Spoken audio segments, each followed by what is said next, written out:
noite para você, boa noite Brasil. E mais uma quinta-feira eu aqui com você pela Rede Eco TV, pelo canal 9 Digital e também para todo o Brasil pelo site www.redeecotv.com.br.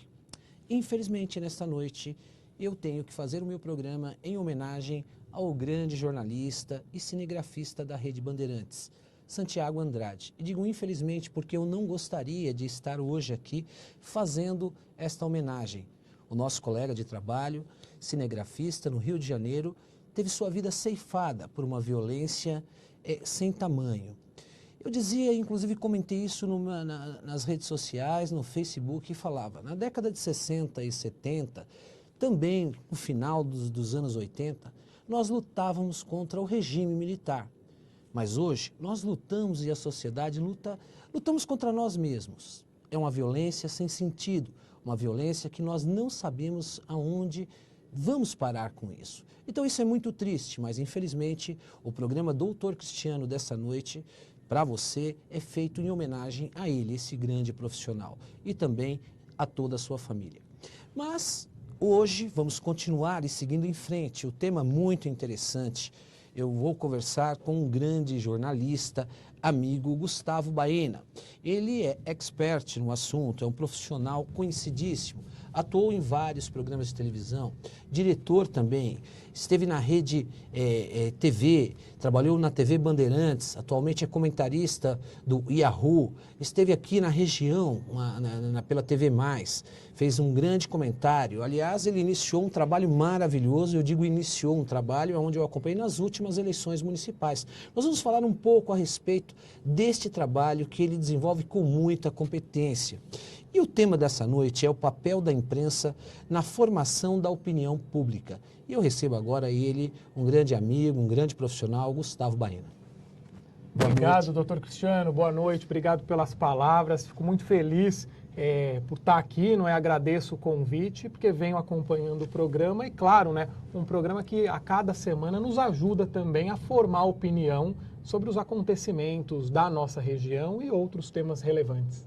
Eu que agradeço já há muito tempo, eu queria bater esse papo com você aqui no meu programa, né, e fico muito feliz com isso.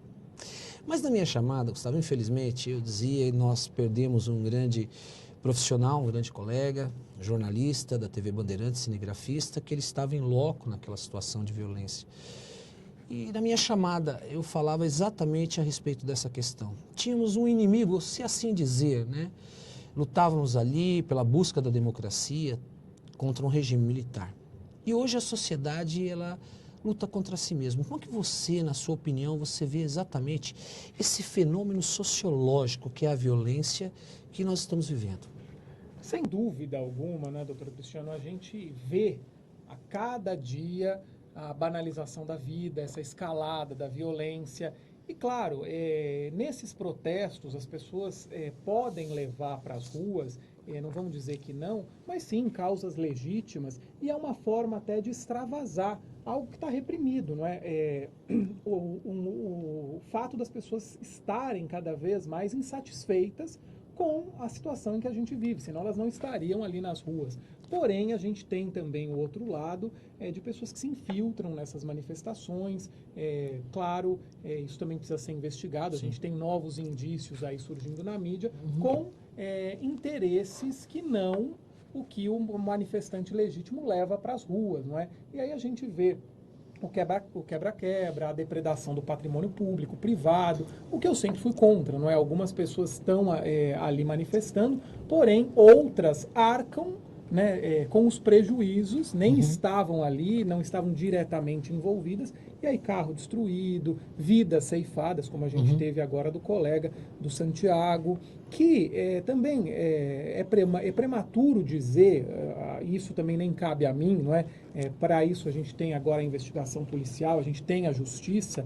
É prematuro dizer se esses dois rapazes que já estão presos, né, o Caio e o Fábio, se eles tinham o Santiago exatamente como mira, se a imprensa era o alvo, entendeu? Ou se foi, de fato, uma fatalidade entre aspas, porque um rojão foi acionado ali. Sim. E, claro, havia muita gente na praça ali no Rio de Janeiro e isso poderia acontecer. Então, assume-se uma culpa.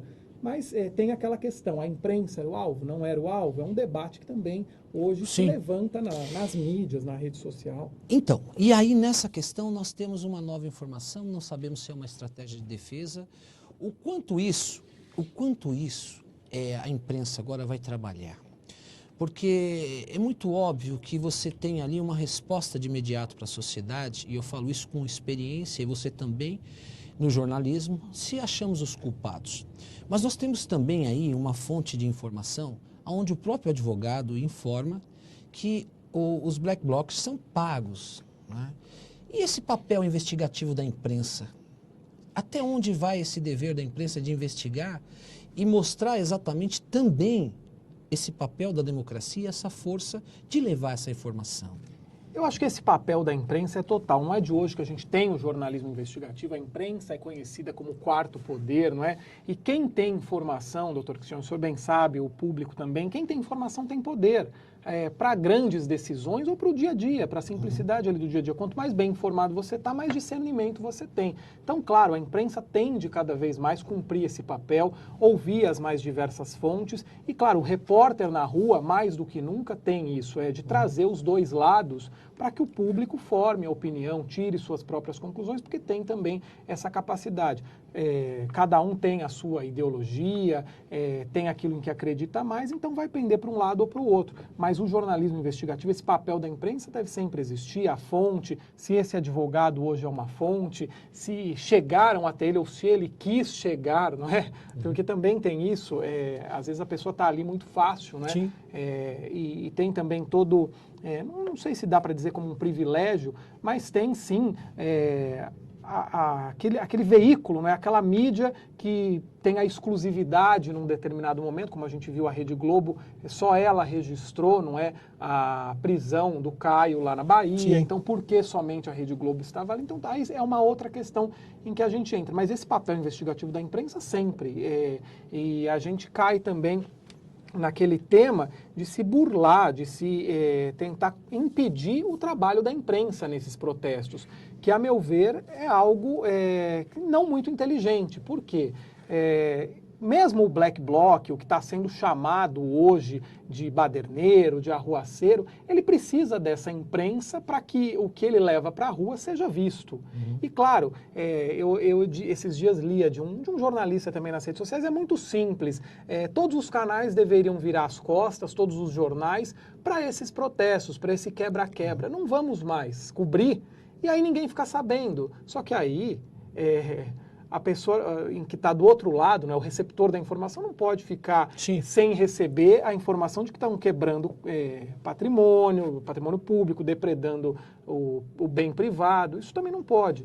Então, a imprensa ela tem ali a missão de registrar. Se o manifestante é contra a Globo, o SBT, impedir que o jornalista trabalhe, porque o cara que está ali, isso que também tem de ficar claro, o cara que está ali registrando, tem todo o levantamento da reportagem, por mais que a emissora para onde ele trabalha tenha uma ideologia, ele não é a direção da emissora, Sim. entendeu? Sim. Vai protestar na porta da emissora e fazer todo um protesto, Sim. mas não impedir, partir para a violência com o repórter, com o cinegrafista, queimar carro, entendeu? Então, não é por aí. E aí a gente vê um Estado meio atônito, né, diante de uma situação que isso começou de uma forma muito em junho, essas manifestações, e o Estado ele vem mais uma vez vivendo, combatendo atrás de tipificações penais.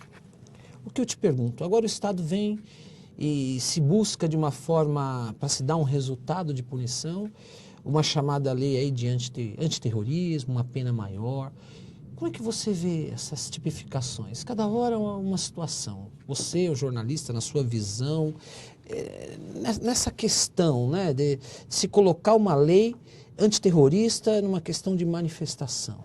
Infelizmente, no Brasil, doutor Cristiano, é aquela velha história. As coisas só acontecem, não é?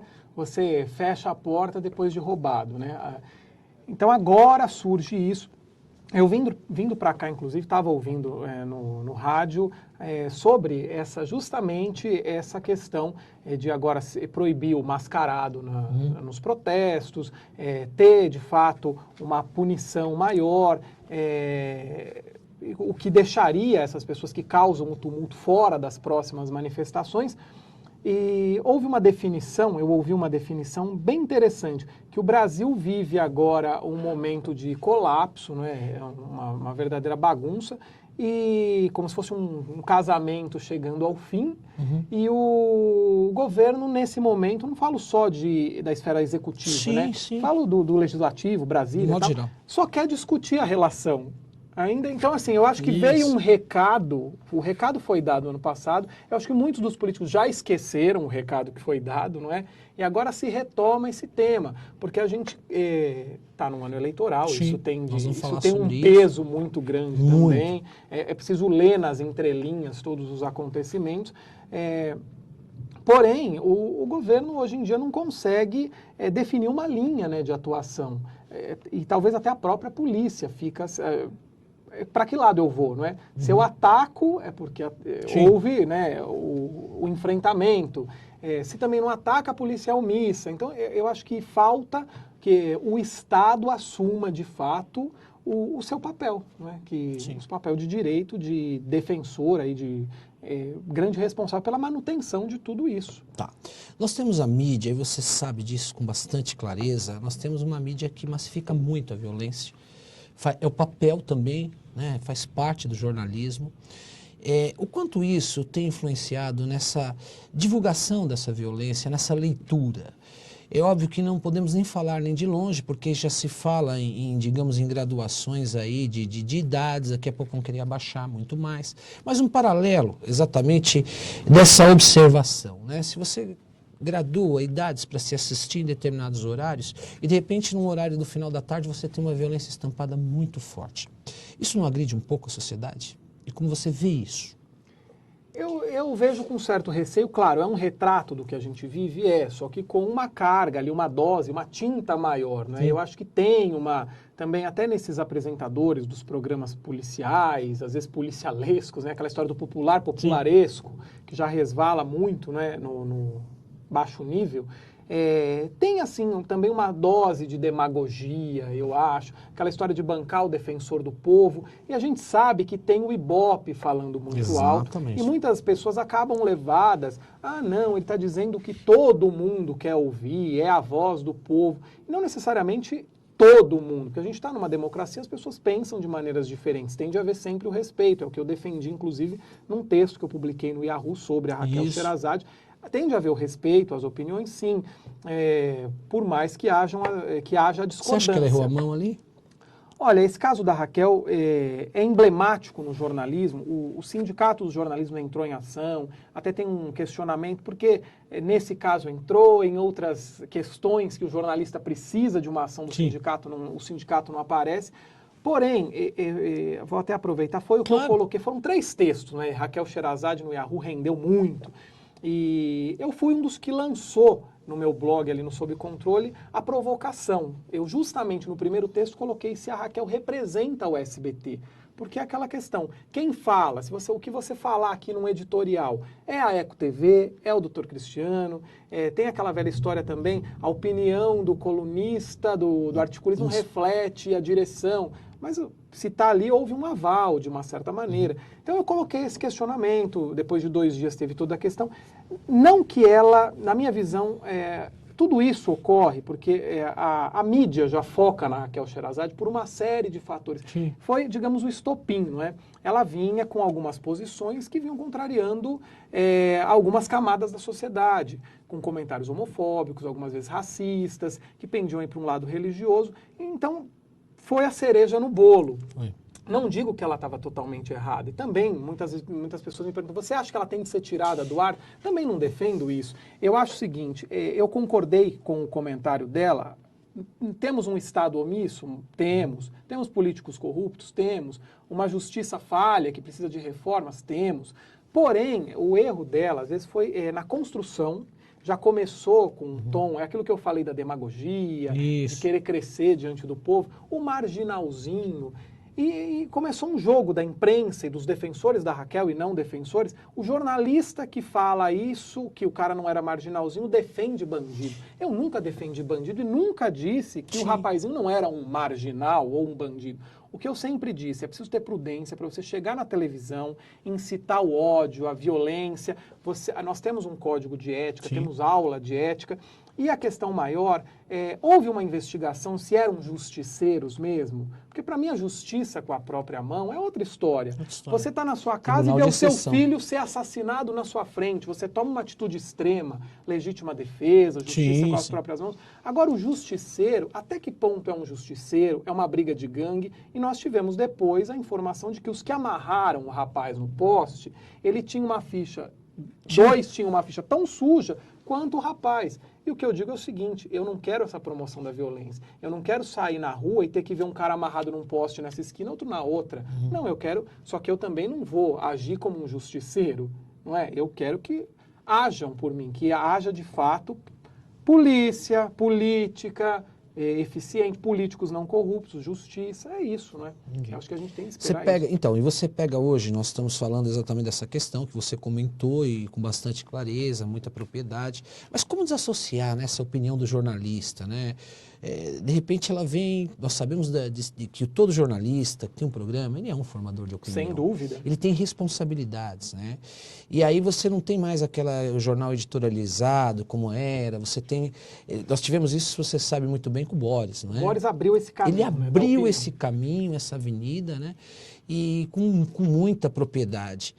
E forçando novamente essa questão, que você já respondeu muito bem, mas como desassociar isso, a figura, a opinião? Aí depois eles fizeram um contraponto na mídia, mostrando o Silvio Santos, falou que aqui o jornalista, você viu, ele dá a matéria, ele não tem que ampliar. Que era um vídeo antigo, até antes do Boris, não é? Aquele vídeo do Silvio, foi algo que ele falou na época do show de Calouros. Isso, no show do Calouros. E aí fizeram uma brincadeira com a forma com que o Silvio Santos pensava lá atrás e hoje uma Raquel Sherazade agindo dessa maneira no principal veículo do SBT.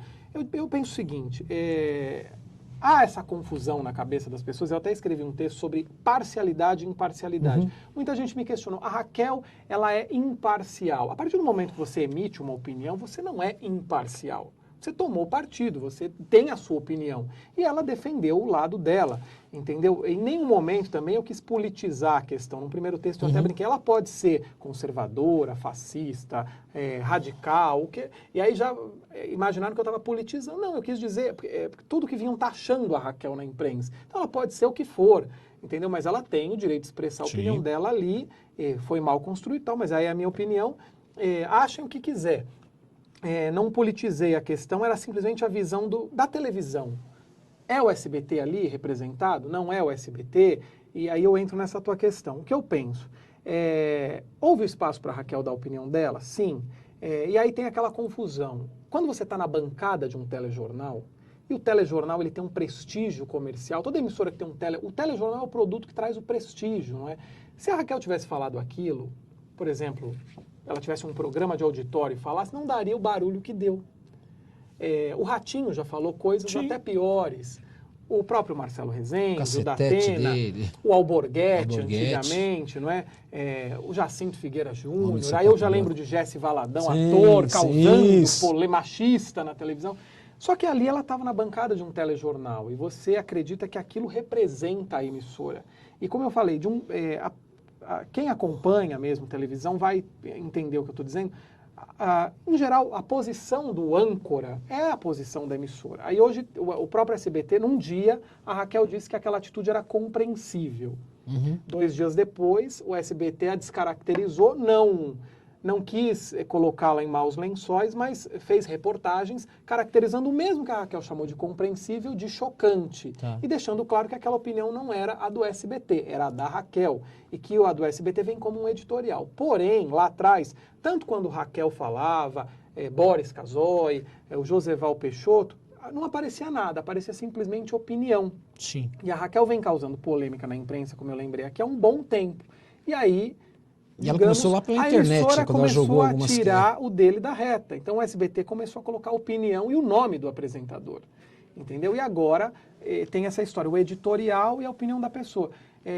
Me perguntaram isso na internet, disseram assim, você perguntou se a Raquel representa o SBT. O que você escreve, você representa o Yahoo?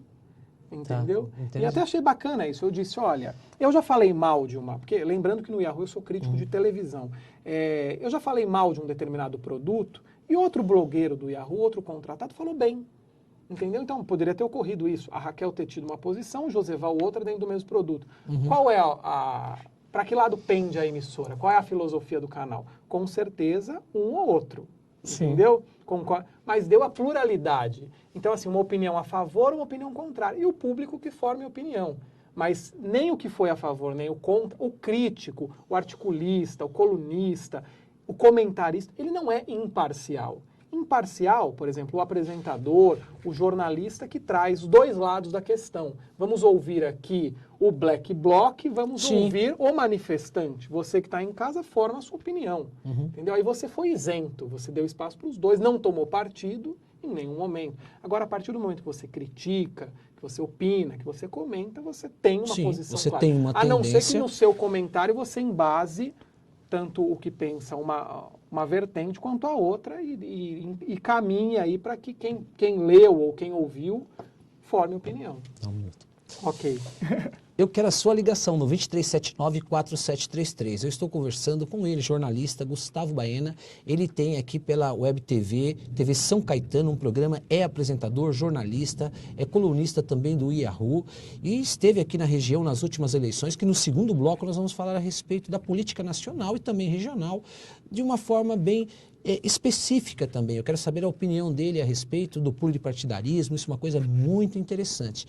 Mas antes, Gustavo, eu quero trazer aqui, que você conhece, o grande jornalista George Orwell, né, considerado o melhor cronista da cultura inglesa no século XX. Ele fez a seguinte afirmação: a massa mantém a marca mantém a mídia e a mídia controla a massa. Você concorda com essa afirmação? Concordo totalmente. Queira ou não, a gente volta aí nessa questão da parcialidade, da imparcialidade, até eu ia fazer um comentário. Muita gente pende, acho que eu deixei claro aí, mas... Sim. O doutor Cristiano é imparcial, mas ele é imparcial na sua visão porque ele falou o que você gostaria de ouvir. Interessante. Entendeu? Então, assim, as pessoas às vezes não entendem o que é parcialidade e imparcial. A Raquel é imparcial, você está assim, não, mas ela é imparcial por quê? Porque ela falou o que você gostaria de ouvir. E essa história da manipulação, claro, eu sempre digo isso, aquela história de ler na entrelinha. Todo veículo de comunicação, por mais isento que ele queira parecer, a gente sabe que o veículo, para sobreviver, ele depende de algo. Ele tem seus interesses. Sim. Então, o interesse Os pode horários ser... nobres. Sim, o interesse pode ser comercial, religioso, político. Então, assim, hoje você falar em isenção é muito complicado. Claro, você é o dever do jornalista não só informar, como buscar essa isenção, essa pluralidade, mas os veículos têm sim suas convicções, isso é inegável. E cada vez mais, quando você tenta dar uma opinião independente, o jornalista hoje, quando ele tenta isso, ele busca formas independentes. Porque não necessariamente numa emissora de TV, ou numa rádio, ou num site, você vai ter essa liberdade, entendeu? Aí a gente cai também na questão que foi muito falada da liberdade de expressão, até que ponto ela existe. E muitos colegas têm buscado a internet, porque a internet hoje se tornou um espaço, você cria ali o seu próprio blog, e aí não só jornalistas, mas pseudo-jornalistas, aí cai naquela questão, quem é jornalista hoje, a pessoa produz um texto na internet, já é jornalista e tal, mas a pessoa está na internet, ela se sente participante desse processo democrático, ela cada vez, eu sou ouvido, eu tô no espaço democrático. Então, eu tô nesse círculo aí, eu faço parte, e aí a pessoa coloca o que ela quer colocar, não depende, o blog é dela, ela hospedou onde ela quis, mas claro, mesmo na internet você tem de ser responsável pelo que você publica. Mas, para um jornalista, pensa, você cria um jornal pequeno numa cidade do interior, sei lá, do Paraná, ou pode ser de São Paulo, da Bahia, e você diz, eu vou ser de fato independente. Só que o que é ser de fato independente? Você tem de não tomar partido algum. Olha, eu vou tanto para A quanto para B, o que tiver de falar mal eu vou falar, o que tiver de falar... Eu vou ser totalmente isento. Aí você esbarra, eu via isso inclusive no programa Observatório da Imprensa, que é ótimo, que o Alberto Diniz comanda, só que aí você esbarra numa questão da sobrevivência. Esses pequenos jornais não conseguem sobreviver, porque quando você quer criticar uma atitude tal, do político tal, aí tem o comerciante tal, que é amigo desse político, não quer patrocinar o seu jornal, e aí o seu jornal não consegue anúncio, seu jornal morre na praia, não sobrevive. Então é muito complicado isso. Às vezes o cidadão comum não consegue entender essa engrenagem do jornalismo e essa busca cada vez maior que o jornalista tem pela liberdade de expressão. Sim. Claro que é o que a gente gostaria, eu gostaria de chegar aqui e falar o que eu penso, enfim, tudo, né? Que passa às vezes no inconsciente, que você gostaria e não pode, porque tem um cerceamento. E claro, você tem de ponderar 1000 questões aí antes de sair falando o que você pensa. Você tem uma responsabilidade. Então, assim, é liberdade de expressão até a página 2, né? Muito bom, muito bom. Hoje nós sabemos, Gustavo, que com o mundo da velocidade rápida, que nós estamos falando da comunicação, nós temos também apenas... o homem hoje moderno, ele vê resumo apenas de notícia. E isso, cada vez mais, ele não busca a essência de fazer. E até quanto isso se torna formadores de opinião de uma forma, digamos, fora do contexto, na sua formação... Pouca crítica, talvez. Como você vê? Eu acho que esse é um caminho sem volta. A internet, hoje, ela atropelou a televisão, o jornal, nem tanto o rádio, porque o rádio ainda tem essa possibilidade da instantaneidade, mas é um caminho sem volta. E eu já vinha defendendo isso em algumas discussões. E a gente cai bem no tema do programa, que é a história da opinião. Isso. E essa opinião não vai deixar de existir. E eu acho que esse é o caminho cada vez maior da televisão, da própria TV, que é furada, né, o termo que a gente usa no jornalismo, pela internet. Quando você vai ver o Jornal Nacional à noite, tudo que eles passarem você já sabia. Já sabe. Entendeu? Porque a internet é muito veloz, você sabe não só aqui, até cada vez menos, né? Você sabe da sua rua, do seu bairro, da sua cidade. A gente é bombardeado com informações do mundo inteiro. Sim. E por isso é importante um canal como a Eco TV que olhe para o próprio umbigo, que olhe para a própria cidade, para o próprio contexto, para o local, não é? Mas onde eu quero chegar? O jornal, o impresso, o jornal vai morrer. Eu acho que não deve morrer, acho que ainda tem um bom tempo. Mas qual é o caminho do jornal hoje? Justamente a opinião, a análise, a crítica. Porque a informação você já tem na internet. Você vai abrir um jornal para quê? Para ver os pontos de vista, para ver uma análise bem construída, opiniões divergentes e formar o quê? A sua opinião, tirar a sua conclusão. Então esse é o caminho de boa parte da imprensa, até da televisão. Por que não ligar à noite e ver o William Bonner dando uma opinião, enfim. Ótimo. Eu estou conversando com Gustavo Baena, jornalista, apresentador de televisão. Eu quero a sua ligação no 2379-4733. Nós vamos chamar um pequeno intervalo, não saia daí, voltamos já já.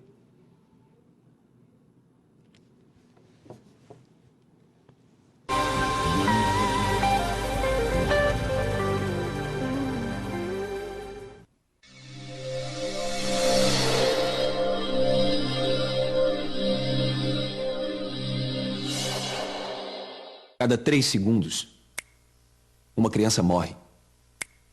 Resultado da miséria absoluta.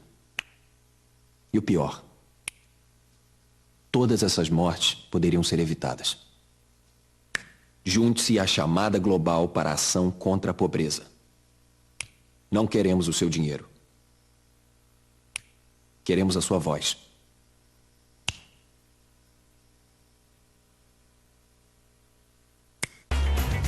Eu não sou diferente de ninguém. Quase todo mundo faz assim. Eu me viro bem melhor quando tá mais pra bom que pra ruim. Não quero causar impacto, Nem tampouco sensação. O que eu digo é muito exato. É o que cabe na canção. Eu não sei viver triste sozinho.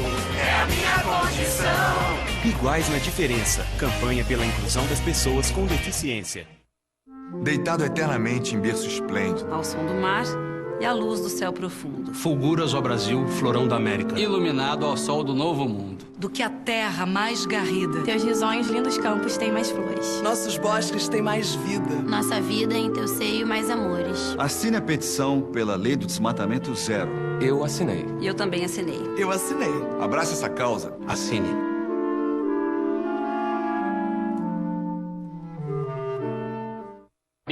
Coloca etanol pra mim. Aê, tá de mudança? Então muda para um combustível completão. Muda para etanol. Tá indo trabalhar, né? Então coloca etanol que gera milhões de empregos. E aí, dona? O que acha de dar uma aula de ecologia para as crianças? Etanol, Completa com etanol. O motor do carro fica assim rapidinho. Etanol é o combustível completão. Coloca etanol, o combustível completão. Etanol é o combustível completão. Quando uma pessoa provoca alguém como ele na rua, não tem ideia do que ele é capaz. Sou capaz de deixar pra lá. Minha vida vale muito mais do que qualquer briga ou discussão. No Brasil, centenas de pessoas são mortas por motivos fúteis. Conte até 10. A raiva passa e a vida fica. Paz. Essa é a atitude. Uma campanha do Conselho Nacional do Ministério Público e a NASP.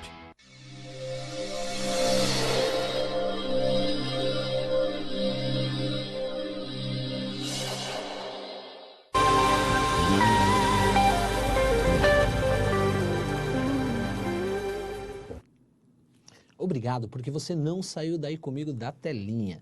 Eu estou conversando com ele, com o apresentador e jornalista Gustavo Baena. Vamos falar um pouco agora a respeito da política nacional e regional. Gustavo, eu te faço a seguinte questão. Na Constituição de 88, nós tivemos ali, de forma clara, o pluripartidarismo. Qual a sua visão como jornalista? Qual é essa contribuição? Nós temos hoje coligações, alianças. E quanto isso contribui? Falta ideologia nos partidos, e nós estamos vendo uma coisa muito interessante acontecer, que é a questão do próprio rede da Marina, né? Nós estamos ouvindo aí dela ser o vice, para a vice-presidência, né? Do Eduardo Campos. Do Eduardo Campos, perfeito. E de repente, se tem uma ideologia partidária, se mistura uma ideologia, não se segue nem o estatuto do partido, como é que você vê isso para a democracia? Olha, a gente volta no tema do programa da opinião, né? Fica até difícil para a pessoa formar uma opinião e saber para que lado ela vai, para onde ela segue. Sem dúvida, eu não digo que nós deveríamos ter dois partidos apenas, essa polarização PSDB-PT. Claro, a terceira via, ou até chegar numa quinta via, mas tem muita legenda aí que a gente sabe que não serve para nada, a não ser para barganhar cargo, para depois fazer o acordo, e nem tanto o acordo, o conchavo, aí você não cai na política, você cai na politicagem, não é? E não vai ter um acréscimo ideológico, como você bem colocou, algum para a nação. Porque no estatuto do partido, alguns até têm, é tudo muito bonito, né? Às vezes você procura mesmo o estatuto, o regulamento do partido, é tudo muito bonito, as palavras muito bem formuladas. E na prática, o que esse partido faz de fato para fazer valer aquilo que na teoria foi colocado? Nada. A gente sabe que não é aí não é por aí que a banda toca. Então, eu acho que isso só compromete, só atrapalha a democracia e, claro, também só onera ainda mais o cidadão. Tá, dentro desse contexto, é uma questão muito... a sociedade, uns falam nessa reforma política, desde pequenininho nós estamos aí aguardando sair essa reforma, e nós sabemos que nessa evolução da democracia vai demorar um pouco, né? Não só a política, né, doutor? Não só a reforma política. Exatamente. A respeito do financiamento público de campanha, qual é a sua visão como jornalista a respeito disso? Uns dizem que vai faltar dinheiro para a saúde, outros dizem não, nós vamos ter um controle maior do Estado, né? Porque aí você vai ter como controlar isso. Você, como jornalista, qual a tua visão nesse aspecto, da tua opinião nessa questão desse financiamento público? Eu acho que ele vai favorecer o processo democrático e também a formação da opinião pública no seguinte sentido: a gente sabe que hoje o que muitas vezes, ou na maioria das vezes, ganha uma eleição é o dinheiro. não é? E de onde vem esse dinheiro e o que esse dinheiro, o privado, né, vai gerar depois, que acerto foi feito nessa campanha, para depois a gente ver uma licitação envolvendo tal empresa que colocou dinheiro na campanha de determinado candidato a vereador ou a prefeito. Então, na lisura aí do processo, talvez, eu acho que isso vai ser benéfico também para o fortalecimento do debate. Tá. Porque hoje a gente vê o dinheiro acima da ideia, entendeu? Isso ganha muito a eleição. Quem tem mais material de campanha, quem tem mais condição financeira, muito mais do que quem tem, de fato, um bom propósito, uma ideologia clara, não é? E a intenção de promover uma mudança de fato. Então, eu acho que nesse sentido vai ser benéfico. Tá, na sua visão, quanto Mas tem... ainda não muito aprimorado, entendeu? Eu vejo isso, ok, vai favorecer tudo isso que eu disse, mas com ressalvas. Eu acho que ainda precisamos caminhar para um melhor modelo. A imprensa, qual o papel, na sua visão, nós vamos falar um pouco dessa questão, mas eu quero a sua visão sobre esse papel da imprensa e da opinião na questão eleitoral. Qual é essa força da imprensa nessa opinião na época da eleição? Tem um peso muito grande, porque de repente você tem ali uma opinião de um jornalista, até contratado, né, por uma campanha, isso se faz notícia. Aquilo que a gente falava no bloco anterior, do interesse, às vezes político, que uma empresa tem. Isso influencia de forma geral numa eleição, num pleito? Sem dúvida, eu creio que sim. Quem está na mídia é formador de opinião, ainda mais num veículo de uma abrangência enorme, uma abrangência nacional. Porém, quero acreditar cada vez mais nisso. A gente tem dos rincões do Brasil, onde esse discernimento não é tão claro ainda. Muitas vezes até o acesso à informação nem é tão claro, tão eficiente, eu diria. Mas eu quero acreditar que cada vez mais as pessoas estão buscando a própria opinião. E isso que a gente vê nas ruas, esses protestos, é o recado. As pessoas estão cansadas, de certa maneira, do que o governo vem nos causando, mas também da manipulação, entendeu? Então eu quero entender que as pessoas, cada vez mais, elas tentam analisar com mais critério, entendeu? Mas ainda, sem dúvida alguma, a mídia, ela tem um peso... Não sei se hoje em dia decisivo, porque a gente vê também, é algo curioso, doutor, a gente acompanhar que muitas pesquisas levadas ao ar em grandes emissoras não se comprovam, né, não se confirmam. Sim. Então, a gente vê o candidato que até um determinado momento do processo estava lá na terceira, na quarta colocação, de repente é o eleito, mas o que aconteceu, onde errou, o instituto errou, a emissora de televisão não conseguiu atingir aí a massa, cumprir o seu propósito, a sua meta, embora não muito escancarada. O que ocorreu aí? Então, vamos falar a respeito agora da política do seu trabalho como jornalista, que eu acompanhei nas últimas eleições. Você estava na TV+, um trabalho brilhante. Um trabalho pioneiro até na região, que nunca foi feito. Precursor desse trabalho não foi feito, você organizou o debate, ouviu, eu acompanhei muito bem isso. E você falava a respeito dessa questão da opinião através das pesquisas, que isso reflete, né? Só que nós tivemos fenômenos... Né? Vamos falar aqui do fenômeno... E ele se repete aqui. Nós tivemos o prefeito Aidan, né, que realmente... Em 2008 ele se elegeu. Tivemos agora um fenômeno também que chegou, que foi o Lauro Michel, na cidade de Diadema. O que eu te pergunto... A sociedade, ela evoluiu, ela chega e dá um basta, ela quer mudar de repente, desconecta daquela informação, daquela opinião, da pesquisa. Como você vê essa questão? Você acompanhou, você fez esse debate, você tinha isso ali, você tinha dados, tinha informação e de repente acontece, né? A gente sabe, né, doutor, que não necessariamente o cenário nacional ele vai refletir numa eleição local. Tem a particularidade, tem a questão municipal, e mesmo aqui nas 7 cidades do ABC, cada cidade tem a sua característica. Teve o seu processo. A gente teve outro fenômeno, que foi São Caetano, com a vitória do Dr. Paulo Pinheiro, 63%, e a pesquisa vinha até o último momento, né, cravando a vitória da candidata da situação, da Regina Maura, e houve essa virada. Creio que sim, pode ocorrer, aí cada cidade tem um contexto, não sei se em São Caetano houve falando especificamente, para deixar bem clara essa distinção onde eu quero chegar, Não sei se em São Caetano houve uma vitória do Paulo Pinheiro e uma derrota da Regina Maura, ou houve uma derrota do ex-prefeito, entendeu? Isso. Auríquio. Em Santo André especificamente, mas claro, a população de São Caetano deu um basta a um sistema que já durava 30 anos. Pode ocorrer em São Caetano o que ocorreu em Santo André? Pode, ainda nós temos aí quase 3 anos. Mas em Santo André especificamente, eu acho que havia um desgaste do modelo petista até 2008. Havia uma clara insatisfação, esse recado foi dado na urna. Gosto muito até, o Dr. Aidan, ele tinha um quadro no meu programa na TV+, ele ia 2 vezes por semana dar dicas ginecológicas e tal. E talvez ali, e também um governo não se faz só da figura do prefeito, é toda uma equipe de trabalho. Talvez essa equipe do Dr. Aidan, com ele capitaneando, não conseguiram aproveitar esse recado da urna ou entender esse recado. Queremos um outro modelo, queremos uma mudança. A mudança, a urna é soberana, né? Aí não é a minha opinião, deu de novo um recado, não aprovamos o que ocorreu, entendeu? Aí eu deixo de lado, fique bem claro, porque tem toda uma investigação também aqui no ABC, quem sacaneou quem na eleição, o porquê, mas aí falando exclusivamente do recado da urna, não funcionou, vamos voltar, e hoje a população tem isso, vamos mudar um modelo que durou 20, 30 anos, se não der certo a gente volta, mas eu acho que a população cada vez está pagando para ver. Essa insatisfação, olha, eu vou pagar para ver. Se não der certo, daqui 4 anos a gente volta. E eu acho que essa tendência também, cada vez maior, para as câmaras de vereador.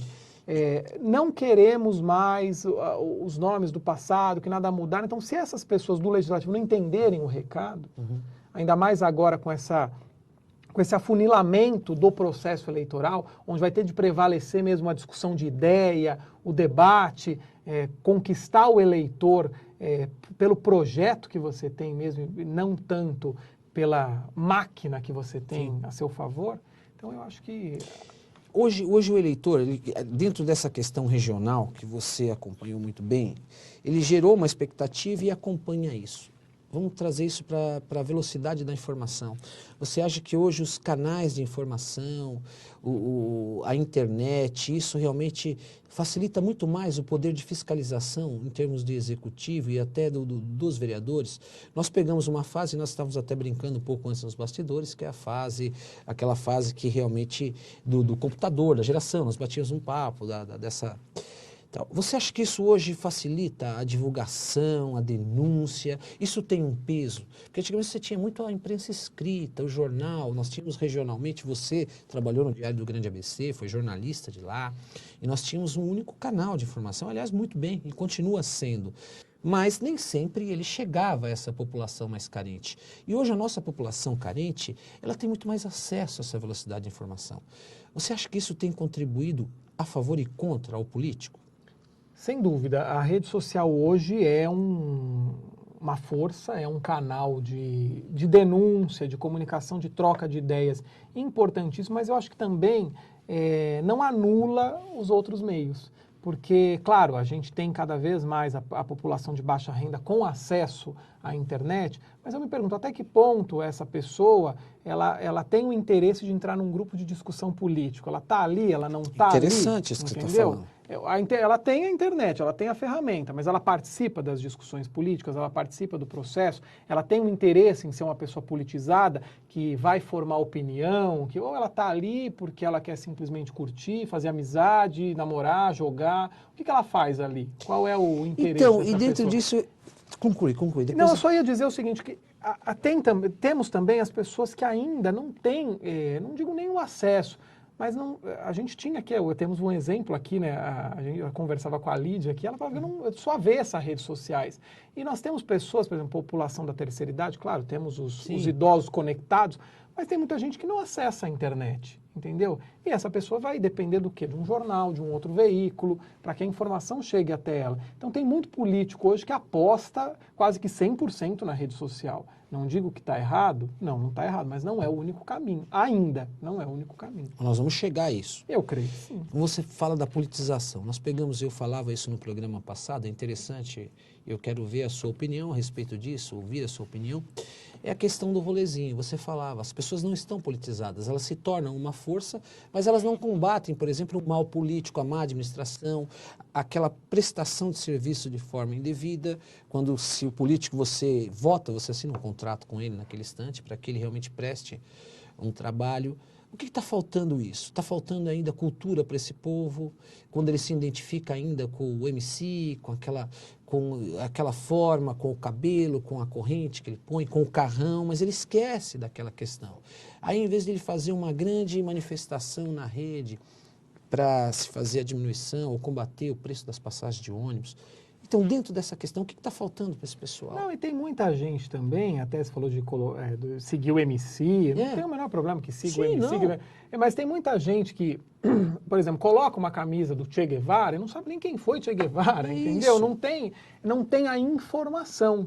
E sem a informação não vai conseguir formar opinião. Muitas das pessoas que vão às manifestações não estão ali com interesse, aí eu não estou falando nem do baderneiro, que foi com interesse de quebrado, quebra-quebra, mas tem muita gente que não está ali nem para manifestar, nem para quebrar, está ali simplesmente porque foi na onda, entendeu? É um programinha para hoje à noite, eu vou lá porque todo mundo foi, e aí no meio daquela massa, às vezes toma atitudes que...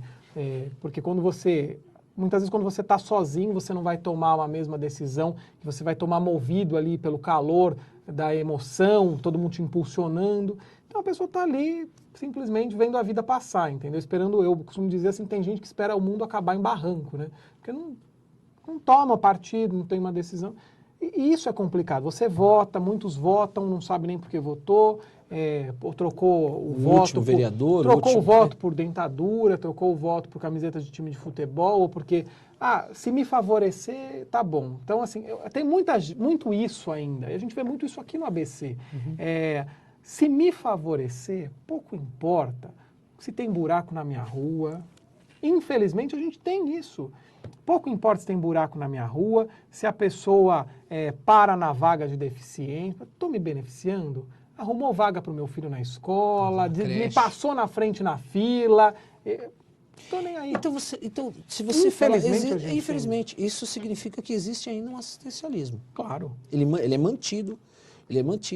Porque se nós pegarmos, por exemplo, nós estamos falando aí de uma necessidade política real, né? Se nós pegarmos hoje o partido que está no governo, você pega o PT, poderia falar também do PSDB, que você vem, hoje ele é o PT. E foi feito acordos com o Sarney, do Sarney que foi criticado no passado. Então você tem ainda um Maranhão, né, mandando dentro de um Brasil, né? E isso é uma opinião que eu faço, todos nós sabemos, que realmente fica difícil para você fazer esse processo. E quando que vai acontecer isso, na sua opinião? Você acha que vai ser mais... Acho que leva um tempo mais ainda. 10 anos, Tomara que menos, né? Mas eu acho que é um bom prazo aí.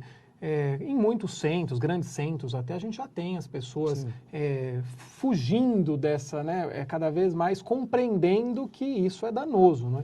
Mas eu acho que é um processo que ainda leva tempo. Eu acho que tem muito também da história, da formação do Brasil, do jeitinho brasileiro, né? Que o brasileiro cobra muita coisa do político, mas no seu dia a dia tem atitudes que não favorecem em nada a democracia, o respeito ao próximo, a diversidade, enfim...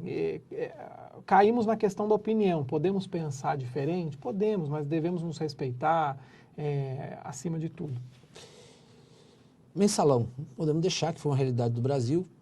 Você acha que isso vai ter influência nas eleições? Em que pese que muito, você falar assim, pelas pesquisas existentes, né, nós podemos fazer essa análise, mas você acha que isso vai ter uma influência? Ou você acha que já houve um processo aí que... Eu falo do processo político. Ou isso vai ainda realmente ter... Porque quando se traz a notícia a respeito dessa questão, parece que realmente isso está lá, está guardado, estacionado, mas você acha que isso vai ter influência? Eu acho que vai ser, claro, muito usado, não é? Mas a gente tem aí, no caso, aí politizando, né, a questão, no caso do PT, a gente tem ainda a figura do Lula, que queira ou não, independentemente do que faça, é muito querido pela população. Então, até que ponto, também li esses dias que o Lula agora vai tomar a frente das discussões sobre... ele vai ser o porta-voz do governo, né, para que as pessoas entendam justamente esse recado da rua. As pessoas estão insatisfeitas, o Brasil vai passar vexame no período da Copa, não queremos Copa, queremos saúde, educação, segurança e outras questões. Então, a ideia agora é deixar claro que a Dilma está trabalhando, não é? Eu não sei se você chegou a ver essa informação. A Dilma está trabalhando e o Lula vai tomar a frente para esse mundo aí, né, de a Copa vai ser bem sucedida, afinal de contas foi ele quem trouxe a Copa para o Brasil. Tem que então acontecer. Ele vai ser a vitrine, não é, a grife do governo, agora vai ser o Lula, e a Dilma vai ser poupada para mostrar que ela está trabalhando. Então, o mensalão pode pesar? Eu não consigo te dizer se pode. Não, poder pode, mas a certeza eu não consigo te dar. Entendeu? Mas que vai ser usado, vai ser tema, com certeza. Sim. Mas aí a gente tem também, trazendo a discussão para o Estado de São Paulo, a história das privatizações, a história do escândalo envolvendo os trens, as licitações dos trens e do metrô. Então, escândalo não falta, não é? Para todos os lados. Você acha que vai ser a campanha dos dossiês? Eu acho que cada vez mais a gente, olha, sinceramente, cada vez mais a gente tem menos opção, viu, doutor? Menos opção. Cada vez mais a gente tem, a funila, a gente não sabe para onde ir. Cada vez fica mais difícil escolher um representante nesse país. Então, e aí nós falamos dessa questão, dessa opinião... Por isso, a pluralidade, o espaço democrático, a mídia é tão importante, para que as pessoas tentem encontrar esse caminho.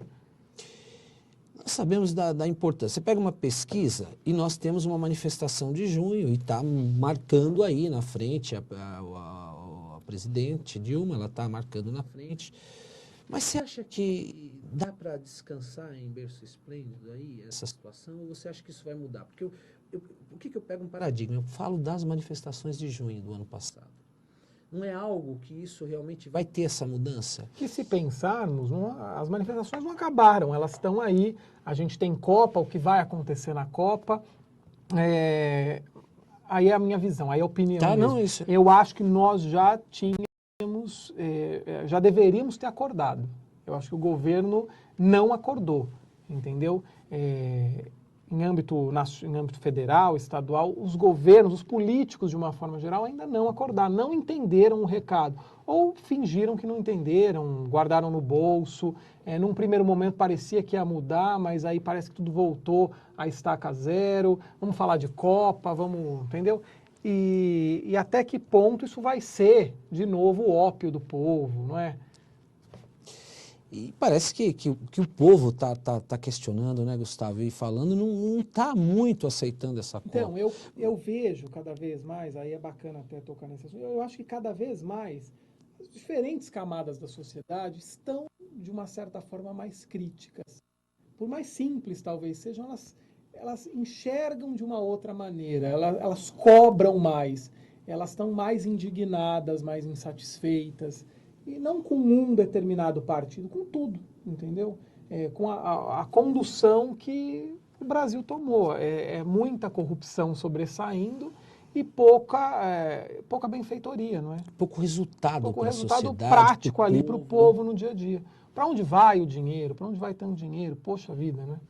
Então, porque o que nós estamos caminhando no final do programa, mas o que eu vejo é exatamente o seguinte, que existe sim a sociedade que iniciou, Acorda Brasil, existe ali aquela essência verdadeira do povo contrário a algumas coisas. Não tenho dúvida. Mas o que nós verificamos são partidos políticos. Você pega o Rio de Janeiro, que é uma consequência, e de repente você pega partidos políticos tentando infiltrar nessas manifestações para tomar corpo dessa situação. Ainda mais no ano eleitoral. No ano eleitoral. Então, eu vejo exatamente que isso vai ter uma grande mudança, porque existe aquela população realmente virgem da sua vontade de mudança e não está atrelado a nenhum partido político.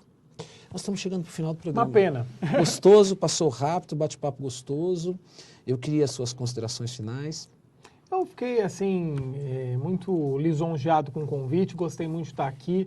Aliás, já estive outras vezes na Eco TV, uma casa que me recebe muito bem.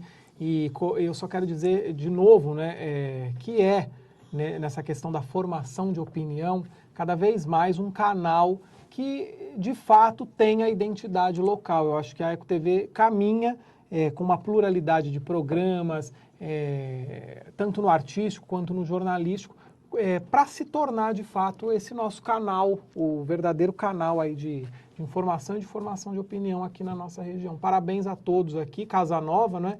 E fiquei muito feliz com o convite, acompanho o programa e deixo o convite para que vocês acompanhem também o meu blog no Yahoo, Sob Controle, e também na Web TV São Caetano. Horário? Toda terça, 3h30, a primeira edição. E depois o programa disponível no site, nas redes sociais. Legal. Gustavo, obrigado, eu que te agradeço. Para mim, fiquei muito bom estar aqui.